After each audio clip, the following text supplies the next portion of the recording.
Hello, ladies and gentlemen. This is my first Facebook Live, so I'm a bit nervous. Let's see how it goes. So for those of you who don't know, I run a Facebook group and I am launching a new business, both with the same name, which is Professional Weirdos. The link will be in the comments a bit later, shortly, on the comments of this video. And so the aim of those two, the businesses and the Facebook group, are to help people, businesses unleash their inner weirdos, essentially, get more success in life. By that I mean creativity, individuality, and all round help themselves be themselves more. And to that end,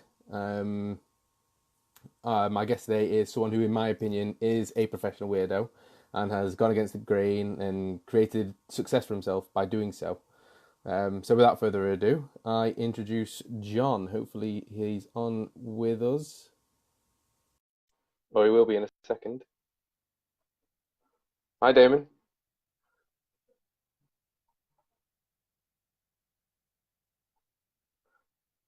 Hopefully this will work. Ah, lovely. There Hi, we go. John. See you Hey, outside. how you doing? Not too bad, thank you. Yourself? Yeah, man, pretty good. Pretty damn good. Good. Good, good, good. Taking yourself for a Welcome to walk? Facebook Live. Thank you very much. It feels weird. I don't know. It's like having your own TV show, I suppose. A bit more Yeah, yeah, yeah. voice over. Obviously, we're both without.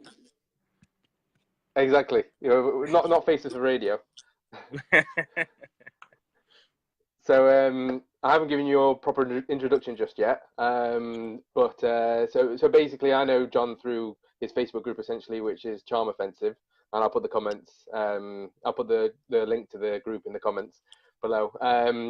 But basically, John has made success through using content and humor, and basically, I thought that he would be a perfect example for professional as a professional weirdo, essentially. So, John, if you'd like to give a proper, more thorough introduction to yourself, what you do, your journey, etc., then we'll crack on into some questions.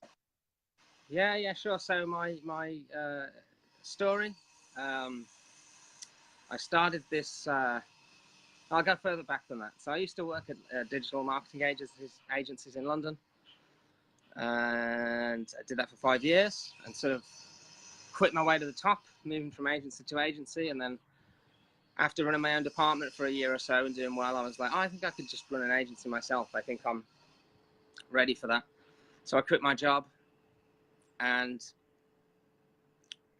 started my own agency. And for about a year, everything was great because we had word of mouth leads.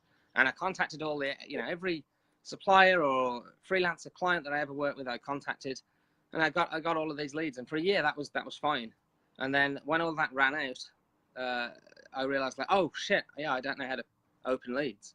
Like I know how to close deals. I've been at agencies. I've gone along as the geeky consultant, and there's been a salesperson with me, and I've helped close deals. But I realized like, oh yeah, that's easy when you're given the good leads.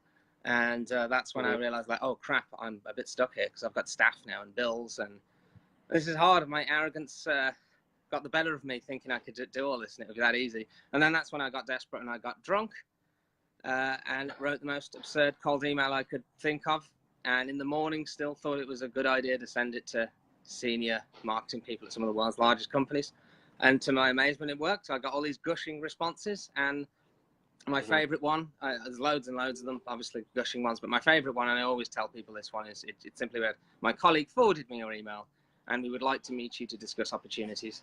And I just thought there's something different about this email to get a response like that.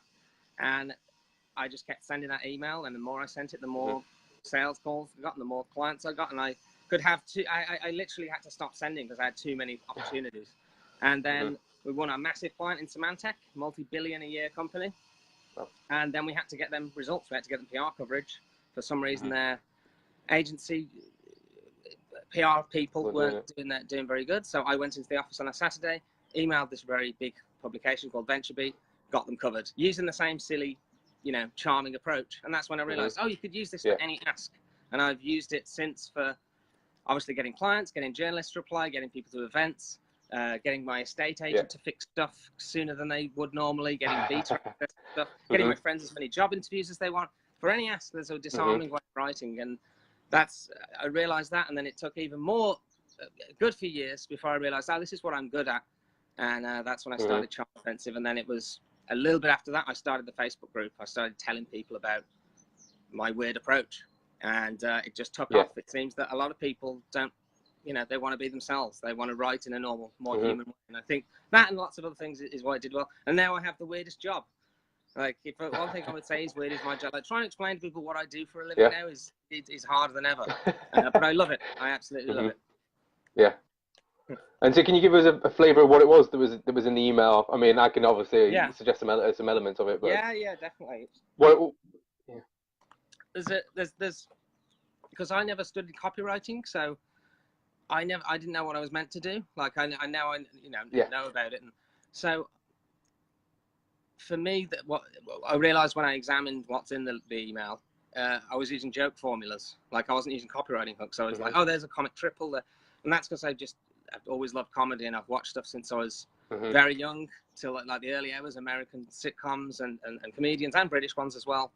And that was just when I got drunk and wrote that. That's what came out. So there's a lot in there that's different, but one of them is it's just written in a way that's like a person would write to another person. You know, it's refreshingly honest. So the first line says, "Greetings, Jim. You've never heard of me. Hi, I'm John. I got your details from a list. Gasp.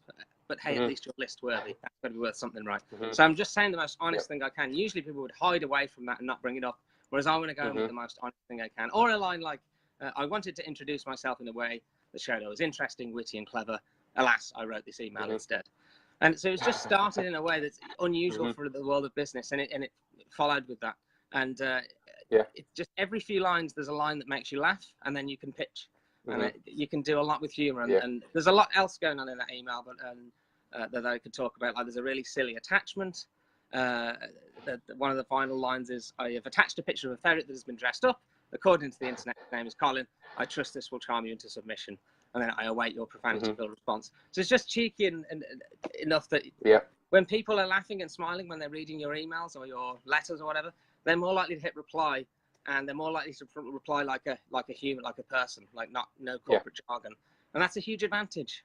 You know, you're already kind of speaking like friends. Sorry, I went off on one there. Yeah. But no, that's perfect, because it leads me into something that really got me when I saw one of your talks or saw one of your videos. You sort of said that when you become a CEO, you don't all of a sudden stop wanting to laugh at things. You don't lose a sense of humor, and sort of people kind of forget that. And I think, you know, you think that CEOs or whoever is in business, they become stuffy, you know, and people need to be woken up to the fact that actually, you know, they're human beings, they want to laugh. Yeah, it's putting people on a pedestal, like, and they must get so many emails that are like, you know, just so. I think people have a genuine thing that's good is people want to share respect, but that should not that should not mean you have to sacrifice being yourself, you know, and talking normally, and often these CEO types, they'll like a daring approach, because they like there's an entrepreneurial thing of trying something daring that they will like, and that they will respond to you, not in spite that it was a cold pitch, but because you were daring enough to do that. They will like that. Oh, this is a go-getter. I like that. It shows moxie. Yeah, word I like. Yeah, absolutely. And so, I mean, jumping ahead slightly, but coming to that point, where does I'm going to use the word bravery. Where does the bravery to try something like that comes from? Well, in my case, initially it was alcohol, but I think now you can see in my group that so many people have got results every week. There's someone posting a screenshot, so it's like easy now. It's like, oh, okay, you can see evidence that it works.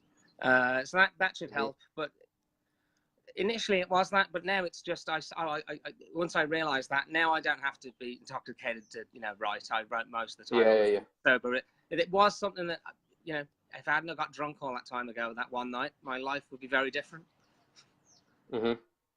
Interesting. And so where did the Colin idea, the idea for the ferret, where does that come from?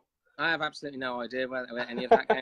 Like, I just wrote it out, and well, it's actually, I now know that I look at it when because I don't know if I set out to write it, like, oh, I've got this idea because because I just wrote it very quickly. I probably wrote that Yeah. email super quick. I can't remember much, but there's a load of different influences in there. Like there's influences from there's one of my first sort of people that sort of taught me stuff in business. He's just a really funny guy that I know. Then there's lines from cold calling salesmen like Daryl, who's I've interviewed in my group. He always used to start calls with, "Don't worry, you've never heard of me." So there's elements from sales, like cold calling sales. And then there's other just funny lines like, there's another bit from a client that I used to hate. He used to be the type of person that would just be always super formal. It would always be like, so I suspect the reports will be done by Friday. And it was just always in this really formal tone. So there's lines in there where I start lines super seriously and then I end them silly, like the double bluff almost. I await your profanity-filled response. So like even lines from like people that I hated because it was just like so snide and serious. I've taken influence from. So I could break it down like line by line and tell you where everything's come from, but it's just all the different influences you have, both all the funny emails you've seen, all the comedians, it's just all that comes to you. And then when you set out and write, it comes out. And sometimes it's good. Yeah, absolutely. I mean, when I talk about creativity, the most simplistic form of creativity that I've read is essentially bringing two existing ideas together to form a new one. So in that sense, when I'm talking about how to be more creative, it's allowing yourself to have more influences, going out and finding new things, opening yourself up to things. So that's a really good segue. That fits the why Charm Offensive did well, is it combined humor and business, two things that shouldn't go together, and they brought together, and it defied convention. So that all of those things helped it. But you're definitely right on the influences. Like you even notice if you just go to the park one day to write instead of just staying in, absolutely, you'll write something different. And the more things you know about, the more experience you've got, the more you've got to draw on, the more weird dots you can join. 100%. Yeah, I was talking to a friend of mine. Actually, I'll come to this question in a bit, but we were talking about childhood influences and things that we used to like from our childhood that sort of play on our adult lives now without realizing. And he was saying that when he was 11, 12 or something, he used to watch wrestling religiously. And he was thinking how and he was trying to think back, and he did make a good point, which I can't remember now, but he realized that wrestling had an impact on his sort of everyday life these days without realizing. It's interesting. I still like the I don't know if you know wrestling at all, but there's a period, the Monday Night Wars, and it's a great business lesson. There's like a great how it was positioned and how the one company came back. There's loads of interesting business lessons and everything like it, and wrestling has some real interesting ones. But I definitely have that with growing up and shows like Ren and Stimpy. Nickelodeon had all these great shows. The Simpsons, obviously. I used to love just staying, 5:30, 6 o'clock on Sky One. I'd love watching that with my brothers and just laughing out hysterically. But yeah, man, there's so many. I watched recently. You would love this show. I think it's an old Nickelodeon show called The Adventures of Pete and Pete. And it's amazing. It's like one of the best shows I've ever seen. It's like a kids show, but you can watch it as an adult. It's super clever. There's so much stuff now you can watch because of the internet as well. I'll just say hi to all the people watching. Hi Gary, hi Gaddy, hi Alex, hi Edin, hi Rafi, hi Marissa, hi Lana, hi Josh. Who else there? Hi Susie. We'll go back to it. So when shout out to the fans. So when you're coming up with new ideas these days, I mean, I don't know how often you have to come up with new ideas, and you know you were telling me you're writing a book and working on a few different projects. When you're stuck or in a rut, what do you do to sort of get out of that? I'll go on like a long walk. I think we've lost you, John.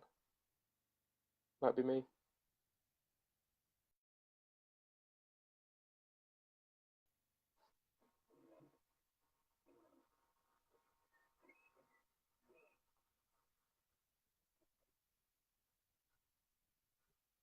Sorry, guys. Oh no. Don't know how to add you back, John. Maybe I'll have to finish it and start again. Don't worry. Sorry, guys. I think I'm going to start the live again. So maybe join that one. Oh, maybe not. Here we go. Yes, we're on. It's happening.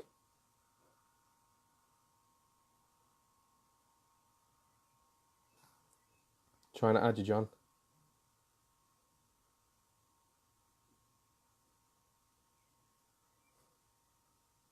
Does not having much joy.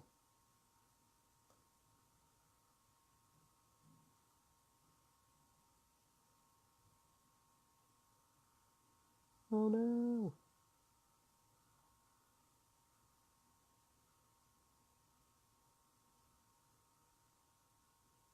Right, I'm gonna go off the live and start another live. See if that works.